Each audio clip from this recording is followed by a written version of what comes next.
하나님 말씀입니다. 누가복음 17장입니다. 누가복음 17장 11절로 19절까지 말씀입니다.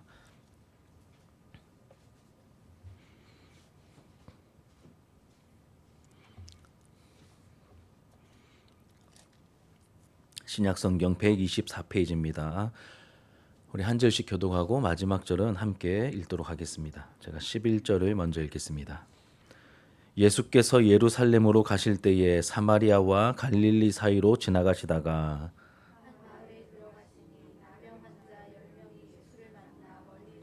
소리를 높여 이르되 예수 선생님이여 우리를 불쌍히 여기소서 하거늘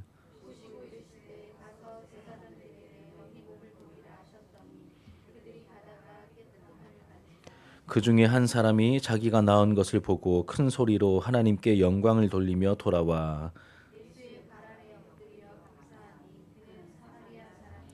예수께서 대답하여 이르시되 10사람이 다 깨끗함을 받지 아니하였느냐 그 아홉은 어디 있느냐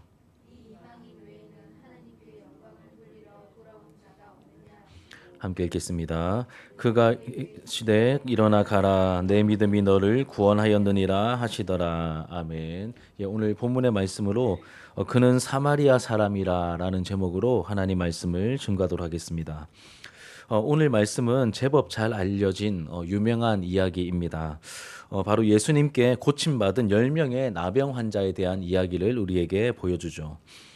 예수님께서 우리를 위한 이 구속의 사역을 완성하시기 위해 예루살렘으로 가시던 길이었습니다.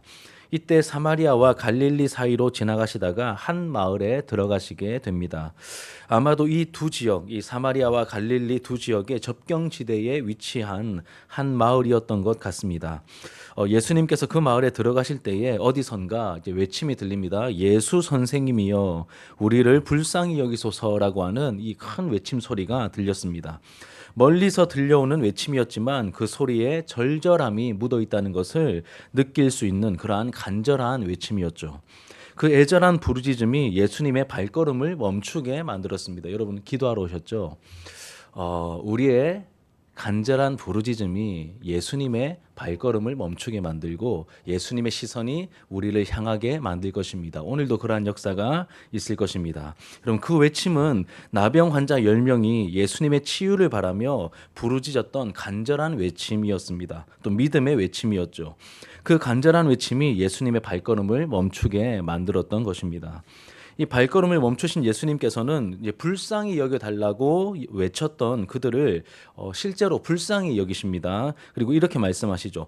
가서 제사장들에게 너희 몸을 보여주어라. 그렇게 말합니다. 율법에 따르면 여러분 나병이 다 나았을 경우에 제사장에게 가서 확인을 받고 정결케 되는 과정이 있습니다. 그 과정을 거친 다음에 일상생활로 돌아올 수 있었습니다. 그런데 예수님께서는 다짜고짜 순서를 무시하시고 제사장에게 먼저 가서 몸을 보이라고 하십니다. 아직 안 나았습니다. 그런데 제사장에게 먼저 가라고 하시죠. 뭔가 순서가 잘못되어도 많이 잘못되었죠. 그냥 생각 없이 그냥 가다가 막 갔다가 사람들에게 해코지를 당하거나 돌에 맞아 죽을 수도 있는 그러한 상황이기 때문입니다.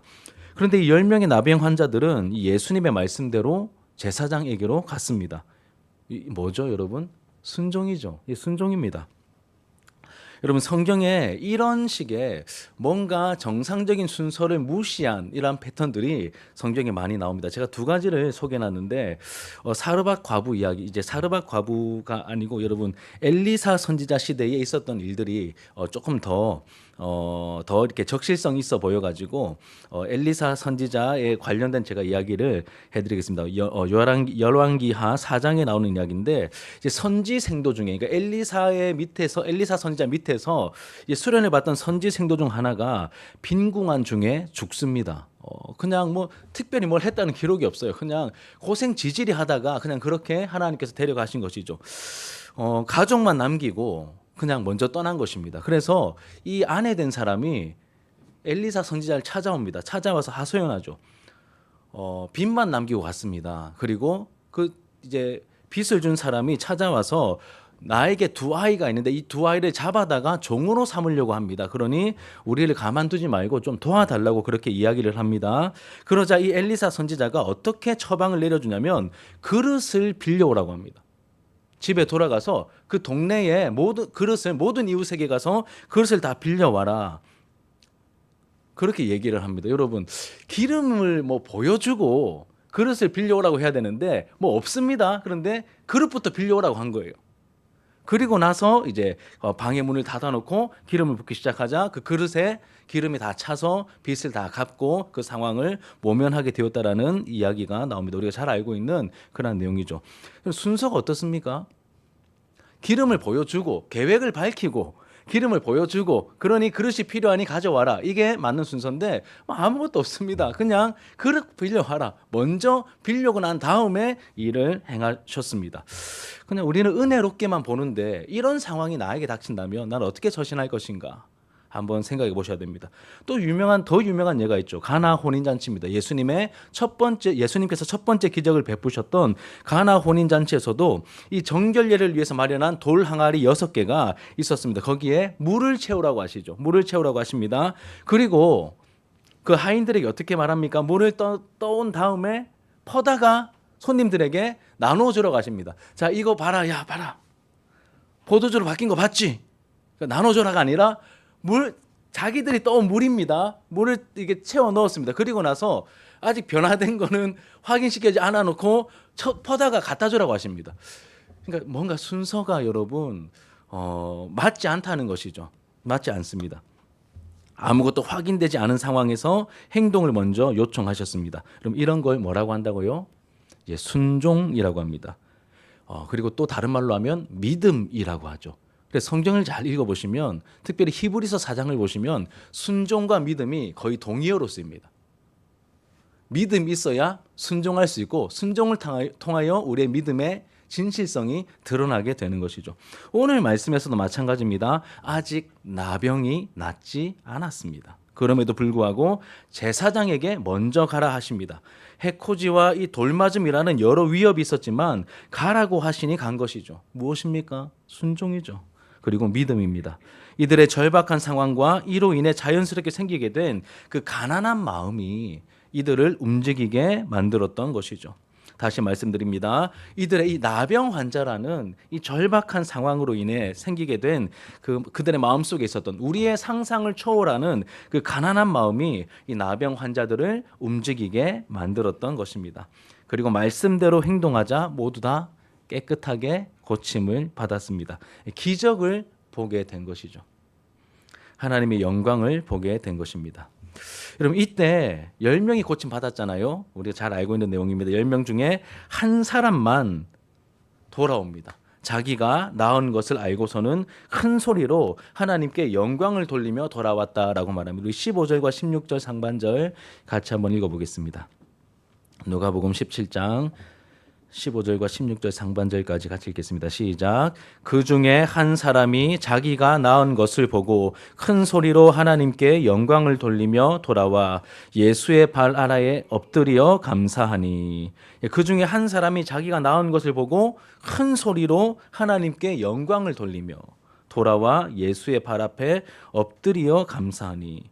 자신의 나병이 낫는 그 하나님의 영광을 보게 된 것이죠. 그리고 하나님께 큰 소리로 영광을 돌렸다고 말합니다. 여러분 저 같아도 가만히 못 있을 것 같습니다. 막 큰 소리를 내면서 막 할렐루야 외치면서 몇 년이나 이 나병으로 고생했는지 모르겠지만 이 사람이 고칠 수 없는 이 그냥 심각한 병일 뿐만 아니라 영적으로 사회적으로 죽음을 선포받은 사회적으로 격리되지 않습니까? 영적으로 죄인으로 정죄받은 정말 비참하고 처참한 그 나병을 고침받은 그 은혜를 입었으니 얼마나 여러분 기뻤겠습니까? 큰 소리로 하나님께 영광을 돌리며 영광을 돌렸습니다. 자기가 할 수 있는 감격과 최선의 것으로 영광을 이제 돌렸을 것입니다. 그렇게 영광을 돌리며 돌아와 자신을 낫게 해주신 분이 누구시죠? 예수님이죠. 예수님 발 앞에 엎드려 감사를 표합니다. 발 앞에 엎드려 감사를 표합니다. 지금 이 사람은 예수님의 발 앞에서 지금 뭐 하고 있는 걸까요? 경배를 드리고 있는 것이죠. 예배를 드리고 있는 것입니다. 자신의 나병을 치유해 주신 예수님이 사람이 아닌 특별한 존재라는 것을 이 사람은 병고침을 통하여 알게 된 것입니다.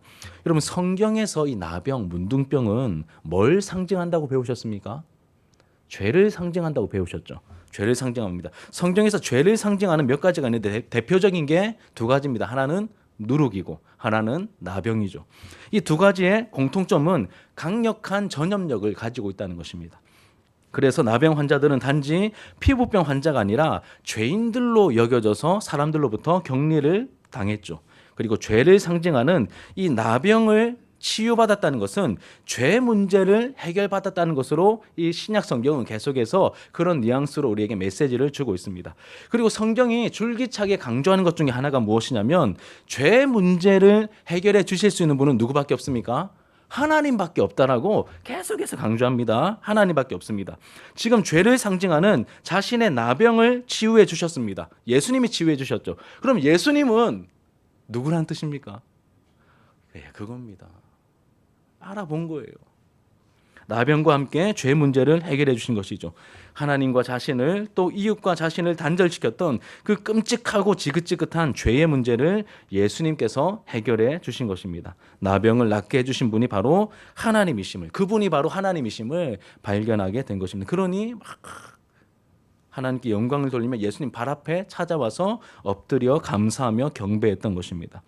근데 성경은 갑자기 이 분위기를 좀 달리하면서 다른 한 가지를 강조하기 시작합니다. 그 한 가지가 뭐냐면 그 사람의 신분입니다.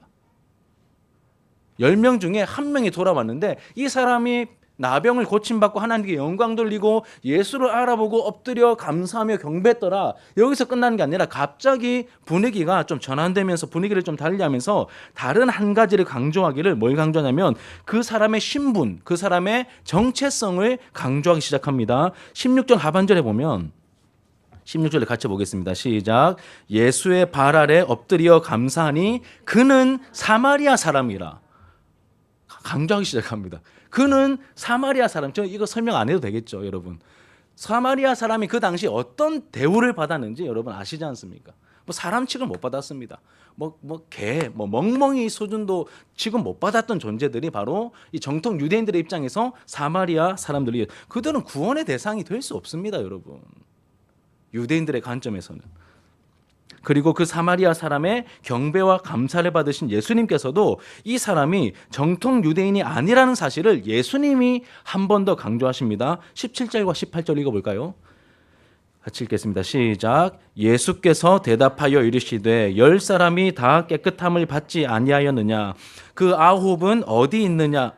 이 이방인 외에는 하나님께 영광을 돌리러 온 자가 없느냐 하시고, 10명 고침 받았는데 한 명만 돌아왔네. 9명 어딨노? 물어보시는 거죠. 9명 어딨노? 물어보십니다. 그러면서 뭐라고 말씀하시죠? 그 사람을 표현하기를 이 사람이라고 안 하고 뭐라고 하죠? 이 이방인 외에는. 그러니까 뭘 강조합니까? 이 사람의 정체성을, 이 사람의 신분을 강조합니다. 그는 사마리아 사람이라 이 이방인 외에는 돌아온 자가 없느냐? 감사를 표한 자가 없느냐? 이렇게 강조하고 계시는 것이죠. 굉장히 강한 표현을 사용하십니다.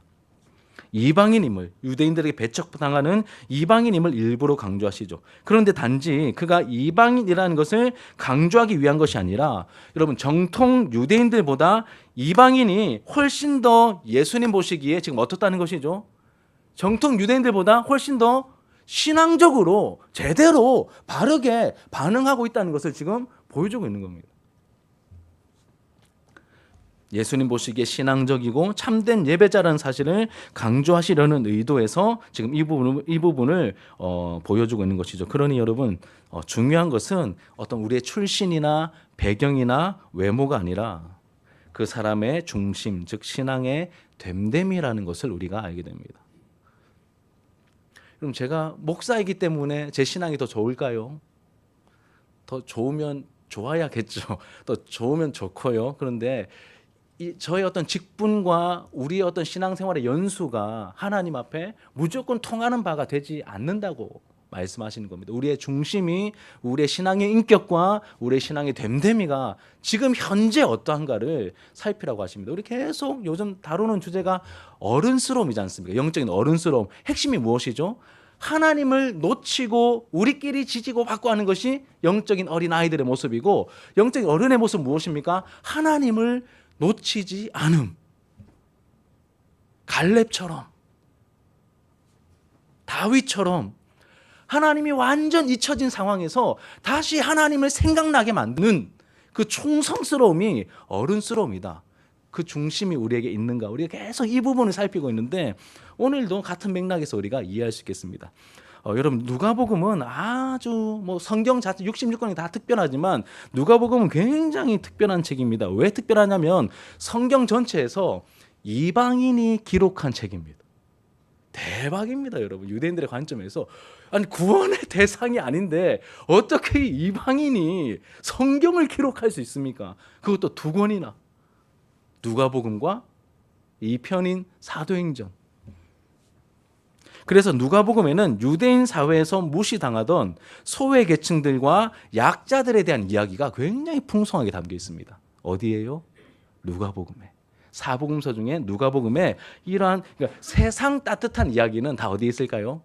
누가복음에 거의 다 있다고 보셔도 됩니다. 되게 누가복음은 좀 따뜻합니다. 몇 가지 예를 들어드리면 예수님의 탄생 기록도 마태복음은 남성 중심, 요셉 중심으로 기록이 되어 있지만 누가복음은 누구를 중심으로 기록되어 있을까요? 마리아의 수태고지를 굉장히 풍성하게, 그 숫자에도 죄송하지만 숫자에도 못 끼던 그 여성을 중심으로 예수님의 탄생을 기록합니다. 그러니까 우리가 지금 읽으면 별 감동이 없는데 그 당시의 관점에서는 여러분 충격입니다. 예수님의 성육신을 마리아 중심으로 이야기합니다. 또 유대 사회에서 가장 무시당했던 부류였던 이 사마리아인과 관련된 가장 대표적인 두 가지 이야기가 다 누가복음에 있습니다, 여러분. 10장에 나오는 선한 사마리아인 비유, 그리고 오늘 17장에 나오는 10명의 문둥병자 중 돌아와 감사한 사마리아인, 다 어디 있습니까? 세상 따뜻한 이야기는 복음에 대한 좀 다른 관점은 다 누가복음이에요. 왜 이럴까요? 누가가 이방인이었기 때문입니다. 하나님께서 이 누가를 사용하신 것이죠. 또 주로 이게 다른 복음서 보면 예수님의 12제자를 많이 강조하는데 누가복음 8장에 보면, 제가 강의할 때 다룬 내용입니다. 8장에 보면 제자들과 함께 예수님을 섬겼던 여성들에 대해서 이야기하고 있습니다. 기억나십니까? 8장에 나오는데 여성들의 이름이 특별히 강조되어 마치 오른쪽에는 예수님의 12제자, 그리고 왼쪽에는 이 여성 그룹이 예수님을 서포트했다, 이것을 굉장히 강조하며 또 보여주고 있습니다. 누가복음이 그 관점을 유지하고 있다는 것이죠. 세상 따뜻한 이야기 중에 최고봉인 탕자의 비유 어디 있습니까? 누가복음 15장에 있습니다. 그리고 여러분, 세리는 사람 취급 못 받았다고 제가 말씀 여러 번 드렸죠. 거지들도 세리가 주는 동전은 안 받았다고 제가 몇 번 말씀드렸죠. 그럼 여러분, 세리는 되게 진짜 여러분 영적으로 죄송합니다, 쓰레기입니다. 사람 취급 못 받았어요. 근데 세리장 삭개오가 예수님이 직접 찾아가셔서 여리고에 직접 가셔서 그 세리장 삭개오를 이름 불러가면서 직접 구원해 내시는 이 세상 말도 안 되는 따뜻한 이 뜨거운 사랑의 이야기가 우리가 다음에 볼 18장에 나옵니다. 다 누가복음에 나와요.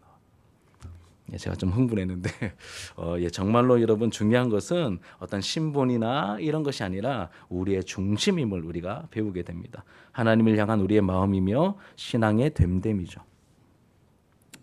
여러분, 구원은 어떤 육정으로나 이게 혈통으로 되는 게 아니고 사람의 뜻으로 난 게 아니라 우리의 구원은 어디로부터 오는 것입니까? 하나님께로부터 우리가 났다라고 말하고 있죠. 사실 오늘 말씀은 정말 여러 가지 이렇게 주옥 같은 교훈들을 사실 풍성하게 많이 담고 있습니다. 제가 아까 처음에 말씀드린 것처럼 영적인 이제 나의 연약함과 죄 때문에 영적인 거리감을 느낄 때 주님을 향하여서 호소하고 외치면 우리의 목소리를 들으시고 발걸음 멈추시고 긍휼히 여겨 주시는 이 얼마나 따뜻한 풍성한 교훈입니까? 뿐만 아니라 순종의 원리도 담고 있잖아요. 우리가 어찌할 바를 알지 못할 때 지금 상황에서는 내가 이렇게 한 걸음도 내디딜 수 없는 없는 그런 상황이지만 이런 말씀을 딱 보면 그래도 하나님께 답이 있을 거야. 하나님께 계획이 있으실 거야. 내가 모르는 하나님의 뜻이 있을 거야 하고 순종의 발걸음을 내디딜 수 있는 그런 용기를 주는, 도전하게 만드는 능력 있는 하나님의 말씀이지 않습니까? 그리고 10명 중 돌아와서 감사한 그 한 사람, 나병 환자, 이 사마리아인 이 출신인 나병 환자에게는 나중에 어떤 은혜까지 임합니까? 육신의 치유뿐만 아니라 구원이 임하였다고 말하죠. 영혼의 구원까지. 감사가 어마어마한 능력이 있다라고 또 교훈하는 굉장히 풍성한 교훈을 담고 있습니다. 그런데 여러분, 이 말씀이 정말로 강조하고 있는 것은 예수님의 강조점을 따르면 무엇입니까? 그 사람의 신분과 정체라는 겁니다. 그는 누구라고요? 그는 사마리아인입니다. 사마리아인. 아무도 예상치 못했던 인물, 아무도 기대하지 않았던 인물, 구원의 숫자에 들 거라고 생각도 하지 않았던, 상종할 가치도 못 느꼈고 사회적으로 철저하게 소외된 그런 존재를 주인공으로 지금 부각시키고 있습니다. 누가 하기 때문에 가능한 것이 아닌가 싶습니다. 그러면서 가장 중요한 한 가지를 교훈하시죠. 하나님은 우리가 중요하게 생각하는 것들을 중요하게 생각하지 않으신다는 것을 알게 됩니다. 다른 말로 하면 우리가 문제 삼는 것들을 하나님은 문제 삼지 않으십니다. 하나님께 문제가 안 됩니다. 실제로 우리가 자랑처럼 생각하는 그런 요소들, 혈통이나 스펙이나 어떤 직분이나 이런 것들, 한편으로는 참 감사의 조건일 수 있고 한편으로는 참 하나님의 은혜일 수 있는데, 우리가 깨어있지 않으면 우리를 하나님 앞에서 제대로 반응하게 만드는 것이 아니라 오히려 교만하게 만들고 자기에게 뭐라도 있는 것처럼 착각하게 만드는, 하나님과의 관계를 가로막는 요소로도 작용할 수 있다는 것이죠. 우리를 영적으로 무뎌지게 만들 수 있습니다. 그리고 동시에 우리가 사마리아 사람처럼 혐오의 대상으로 여기며 교제의 선을 그었던 그런 사람들은 없는지 우리 자신을 또 오늘 말씀이 살펴보게 만든다는 것이죠. 다시 강조하지만 다른 사람을 통해서는 이런 관점이 나올 수 없습니다. 정통 유대인이 아닌 이방인 저자 누가이기 때문에 하나님께서 그를 특별히 사용하셔서 이런 관점을 우리에게 보여주십니다. 하나님은 이방인 출신 누가를 사용하셔서 소외된 사람들의 관점에서 복음을 바라보고 복음이 어디까지 영향을 미칠 수 있는지 기록하게 하셨습니다. 그리고 이런 누가의 관점은 오늘날 우리에게 깊은 묵상과 도전을 하게 만들죠. 그럼 마지막으로 여러분, 오늘 이 시대에 우리가 혹시 미리 포기한 존재, 교제의 선을 긋고 있는 존재는 없는지 살펴보게 됩니다. 이 시대의 사마리아 사람은 누구일까를 우리로 하여금 고민하게 만든다는 것이죠. 마치 이방인들이나 사마리아 사람처럼 내가 선을 긋고 이 사람들은 이제 이렇게 생각하고 있는 그런 대상들은 없는지 우리가 고민하게 됩니다. 액면 그대로 따지면 외국에서 온 이주민 노동자들 일까요? 아니면 우리의 정서상 아직까지 교제하기 부담스러운 이렇게 율랑 여성들이나 아니면 불안당 같은 깡패 건달들일까요? 그런 사람들이 관계를 맺고 교제하기는 쉽지 않아 보입니다. 그런데 저는 누가복음 묵상하면서 이 부분을 묵상하면서 한 존재가 뇌리에서 떠나지 않았습니다. 동성애자들입니다. 동성애자들. 성경이 기록될 당시에 이 사마리아인의 위치에 있는 오늘날 우리 주변에 있는 사람을 꼽으라면 왠지 그들일 것 같습니다. 여러분, 동성애자들 생각하면 어떤 생각이 좀 드십니까? 별로 생각도 하기 싫죠. 절대 상종할 마음도 없고 생각만 해도 혐오감을 일으키는 그런 대상으로 여겨질 수도 있겠습니다. 사실 동성애에 대한 부분은 무겁고 민감한 주제입니다. 그렇다고 우리가 불편하니까 그냥 덮어둘 수만도 없는 그러한 상황이기도 합니다.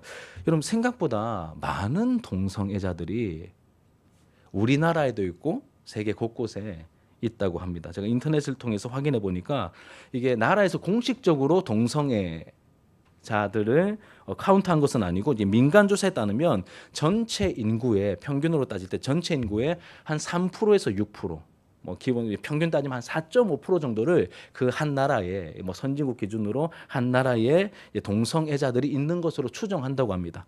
특히 젊은 세대들 중에 이제 커밍아웃하여서 난 동성애자입니다라고 커밍아웃을 하는 젊은이들이 계속해서 많아지고 있는 추세이고 우리나라의 추산치는 제가 이제 본 정보에 따르면 한 230만 명 이상으로 동성애자가 있다라고 추정한다고 합니다.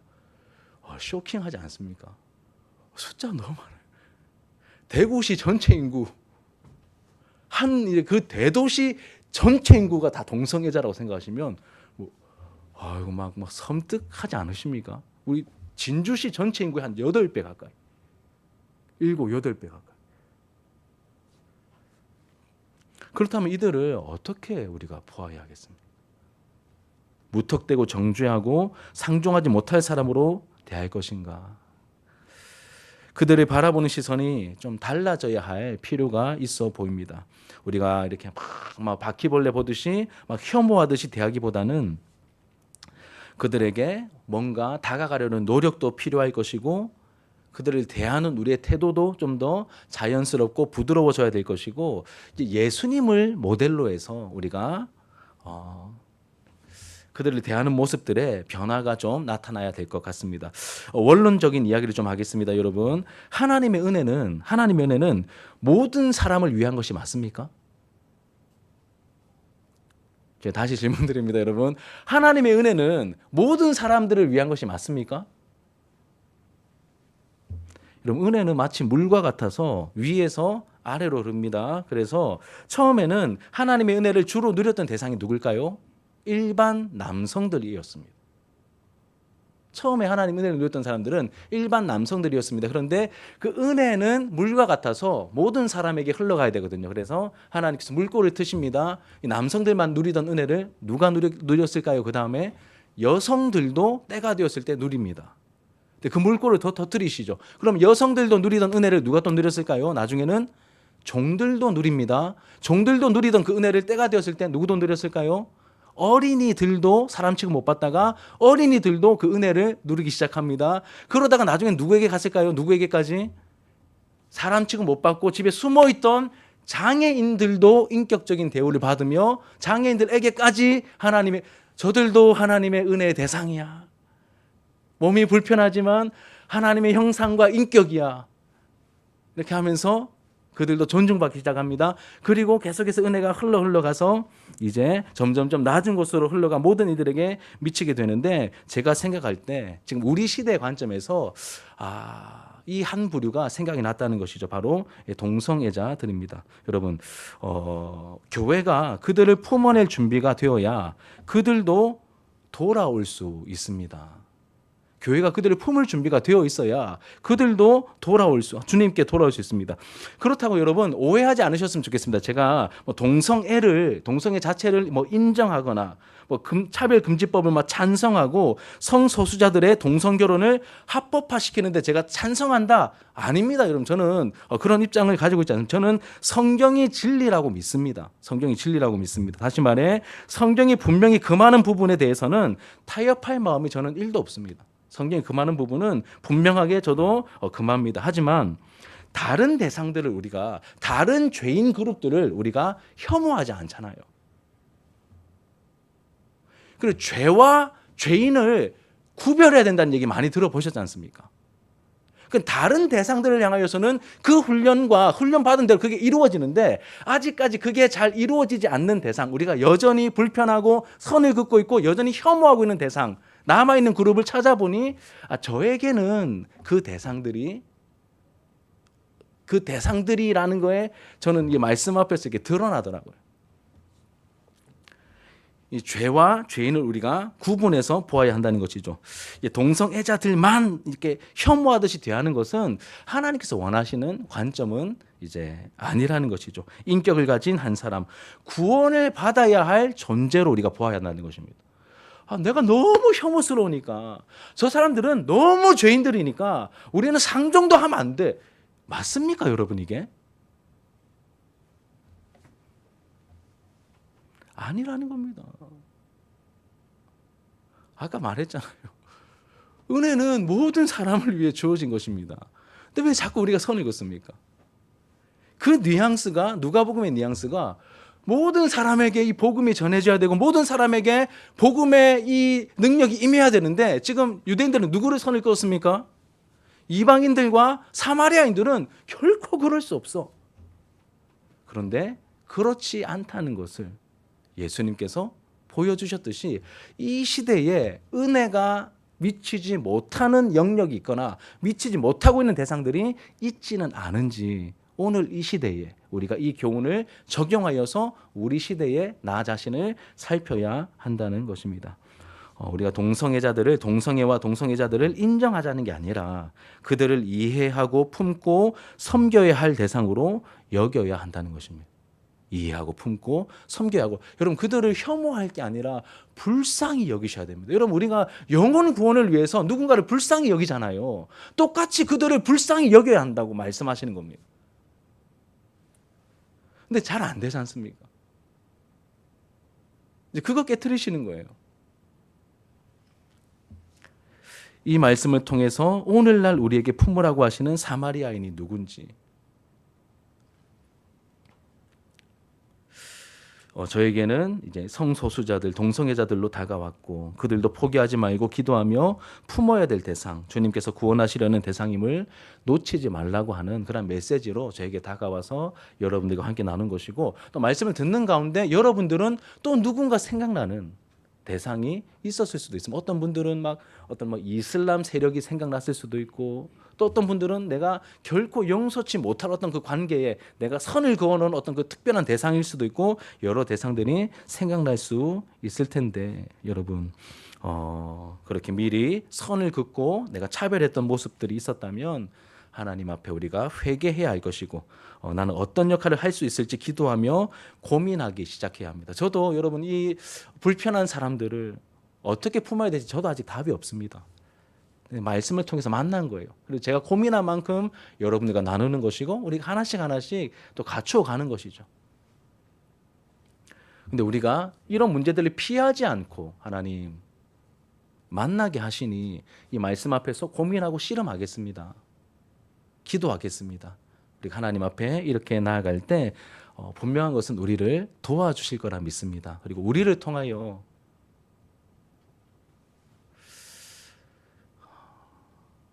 정체를 숨긴 동성애자가 이 공동체에 들어올 수도 있잖아요. 나 이렇게 동성애자입니다 하고는 안 들어오겠죠. 정체를 숨기고 왔다가 여기서 예배를 드리고 함께 신앙생활하면서 이것이 죄임을 깨닫고 예수 그리스도의 능력으로 구원받아 하나님 앞에 새로운 삶을 살아가는 일들이 우리 공동체 안에서 또 나타날 수도가 아니고 나타나야 되지 않겠습니까? 제가 이 설교 준비하면서 동성애자 간증을 하나 봤거든요. 한 20분짜리. 여러분 참 감격, 20분 내내 울면서 간증을 하는데, 나는 레즈비언이었습니다 하면서 간증을 하는데, 그 부활하신 예수님께서 나를 만나 주시고 동성애가 죄임을 깨닫게 하시고 나를 건져주시고 여전히 그 상태에 있는 사람들을 불쌍히 여기면서 그들을 위해서 기도하게 하시는 그 하나님 은혜를 한 20여 분 정도 이렇게 막 간증을 하는데, 그러한 역사들이 우리 교회뿐만 아니라 우리 대한민국 모든 교회들의 그 복음의 능력이 더 깊고 풍성하게 나타나게 되기를 소망합니다. 우리 교회에 그러한 더 깊은 은혜들이 또 나타나게 해주실 줄 믿습니다. 우리 이러한 내용들 또 염두에 두시고 함께 기도하는 마음으로 우리 찬양하도록 하겠습니다. 우리 예수 이름에 그 능력이 있음을 기억하면서 함께 찬양합시다.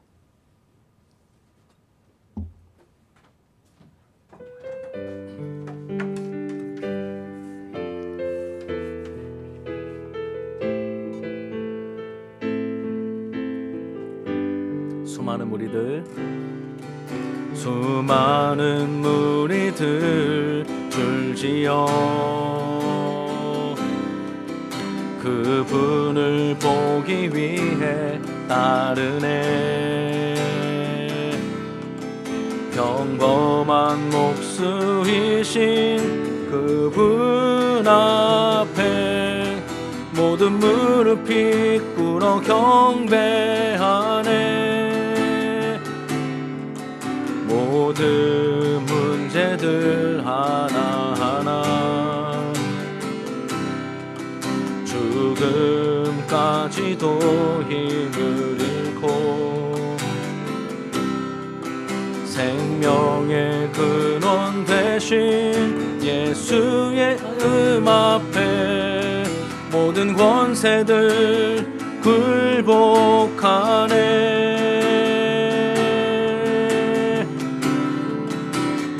예수 이름 높이세.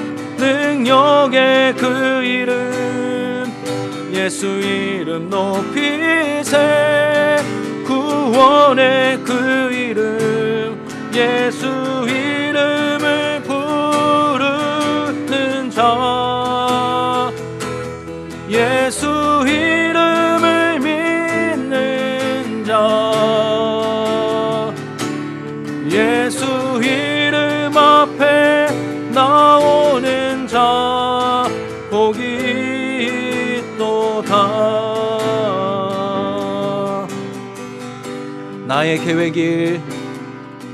나의 계획이 실패하고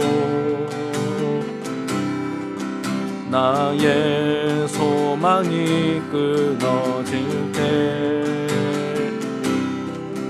삶의 주관자 되신 그분 앞에 나의 무릎을 꿇어 경배하네.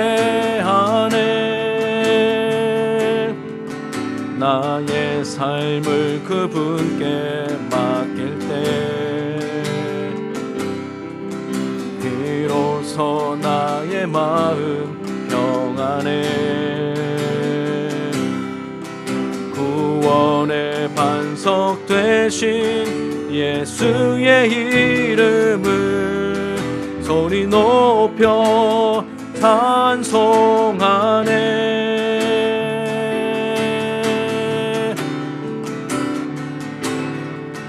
예수 이름 높이세. 능력의 그 이름 예수 이름 높이세.